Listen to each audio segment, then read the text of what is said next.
What's up, everybody? This is B is for Build. I'm Chris. Jeff's gone. My car's blown up. It's time to fix it. If you're watching the last episode, we jumped on the highway. I didn't pressure test my radiator. There was a hole from the wreck. Car overheated. There was no shoulder. It got pretty bad. Pegged the thermometer for quite a while.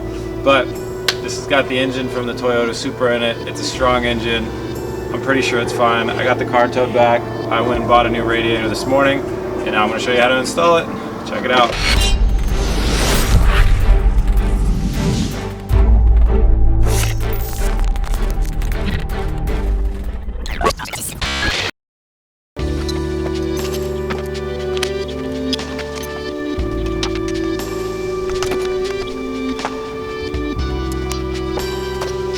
First bad sign that could lead to more bad signs is this is the inlet hose for the radiator, and you can see the plastic is just turned into dust. So if that was going into the water pump and stuff, that could be really bad. Oh, fingers crossed. Oh, and if you want to know how to do this at home, so far taking off the air intake and the bracket here and the bracket here and then that hose. Next wonderful thing I learned about this car, the air intake was actually not ever even attached. So this is your mass airflow sensor. You need air to come in through one direction so it can sense how much it is to adjust the fuel to air ratio.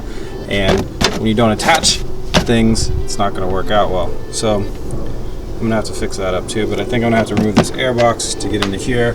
While I'm doing that, I might do a short ram air intake. I might not. We'll see what parts I got laying around.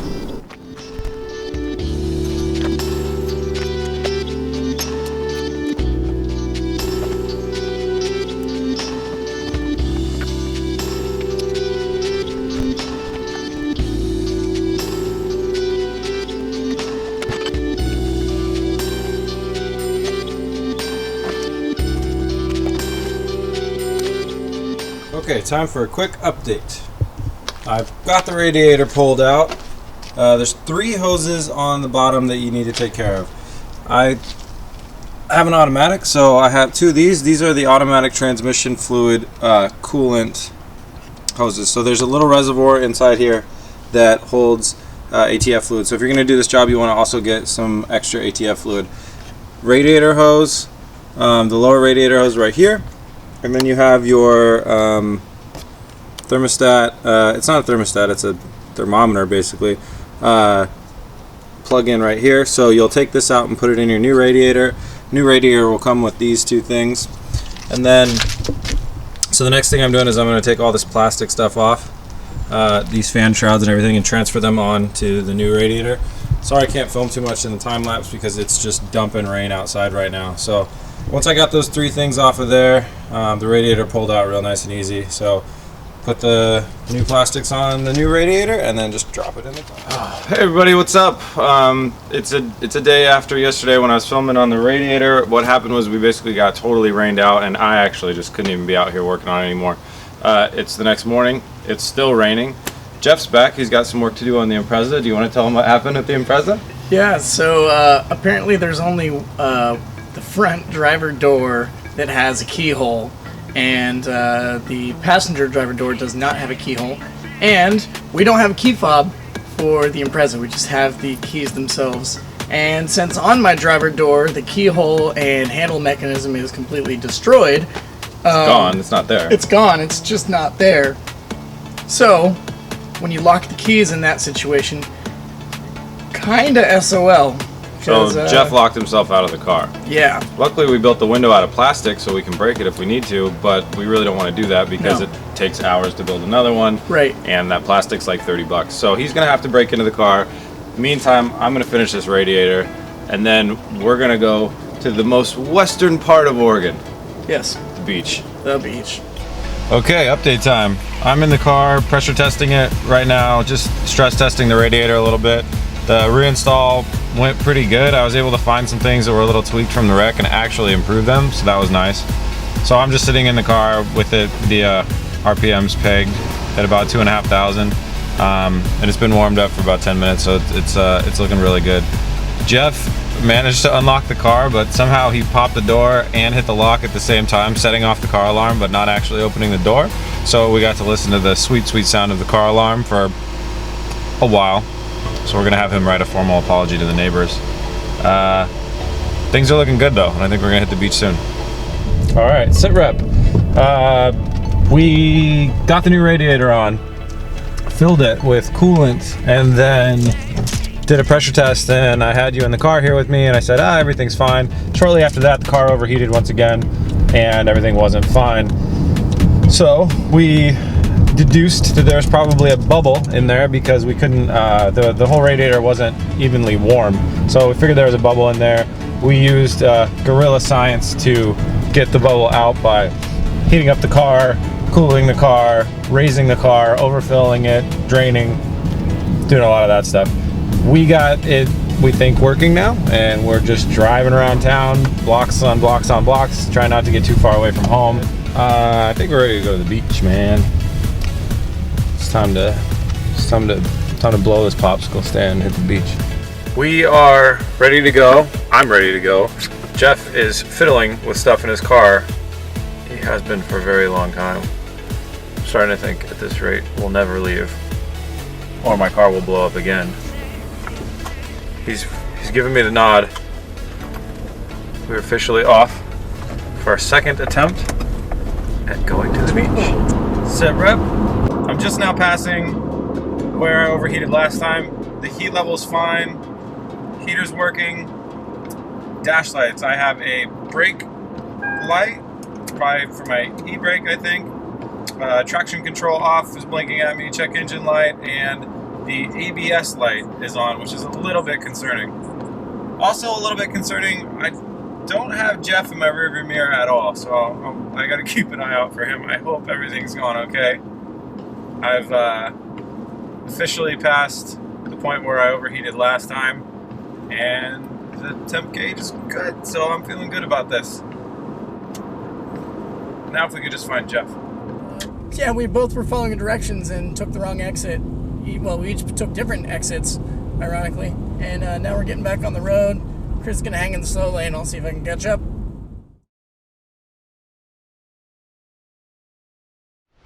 We made it. Cheers. Cheers. We did. We made it. We made it. We rebuilt some cars. We drove them 100 miles to the beach. Yeah. And we're at the beach. We're on the West Coast. Yeah. So this, from here on out, every step that we make is towards New York. That's right. And our final destination. Yeah. I'm stoked. How did your car do? Anything interesting? Well, it's definitely loud. That window, the ghetto fab window, the plexiglass. Definitely not quiet. I think I did a pretty good job of keeping the rattling at bay. But there's a lot of air that comes in the hole where the mirror should be. Oh, yeah. And so you guys didn't see, we didn't film this, but Jeff took a 67 Mustang mirror, took the mirror right off the door with like 2 screws and zip tied it on to where the Subaru mirror goes. 4 zip ties. And it's pretty cool, and it works. I was driving behind him and I could see his face through the mirror. And this is his left side mirror because I was busted off. And the mirror is meant to be mounted at like 45 degrees, but it's at 90, so the mirrors are like crooked and slanted sideways. It's real stylish. Looks cool. It looks really cool. He did a good job. And that was like spur of the moment. It had to be done pretty quickly while I was working on the radiator. Yep. I think I spent like 20 minutes or so just like making sure it was secure. So what else about your car? Anything else interesting?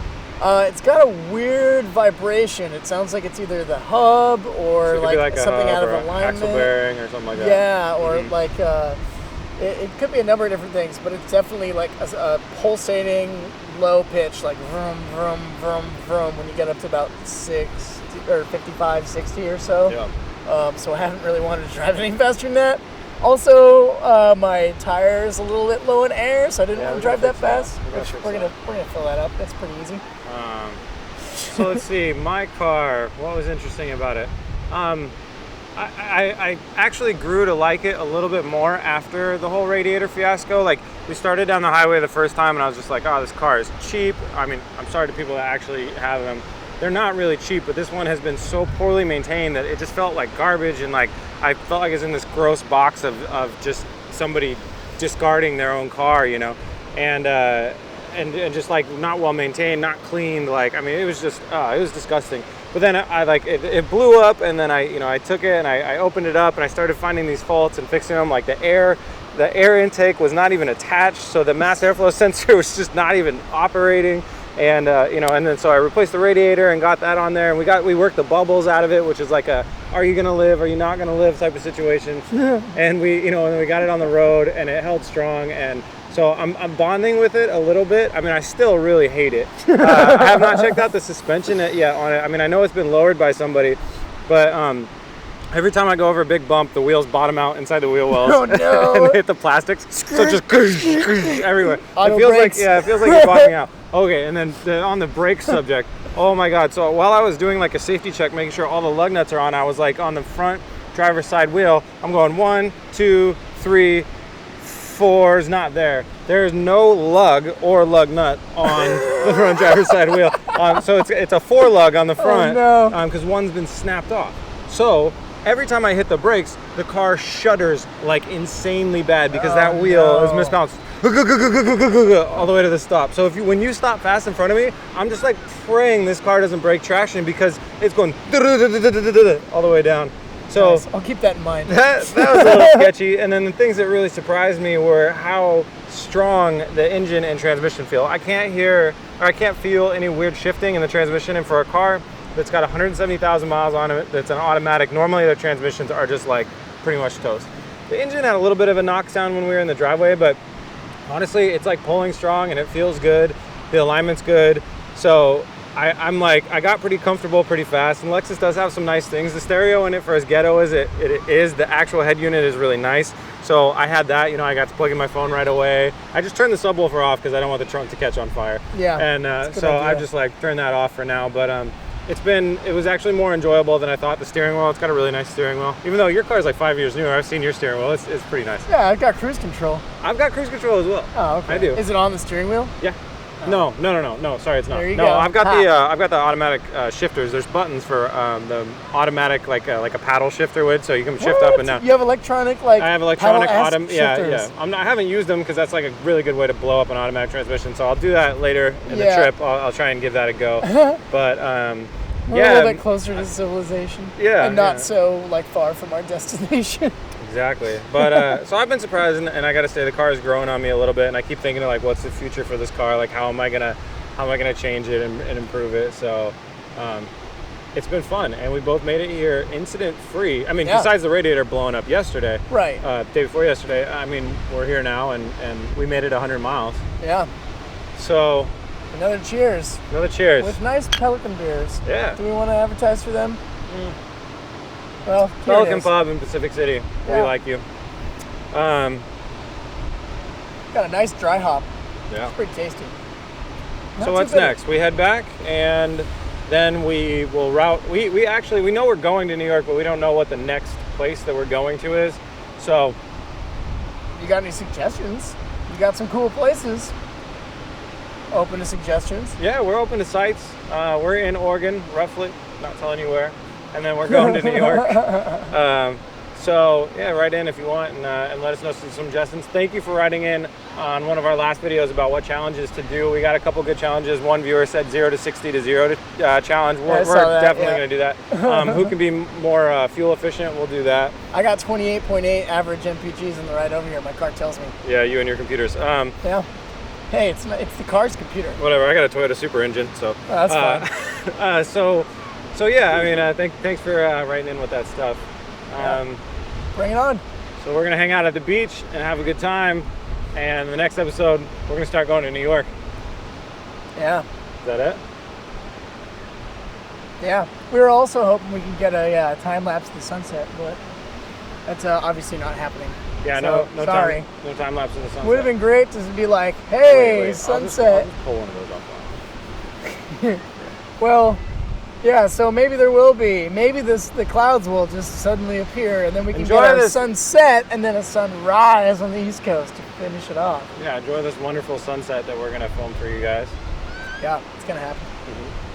Time for a cheeseburger. Oh, it is definitely time to get a cheeseburger. Yeah. All right. Thanks for watching. Please remember to like and subscribe. Yeah. Check you later. Bye. Peace.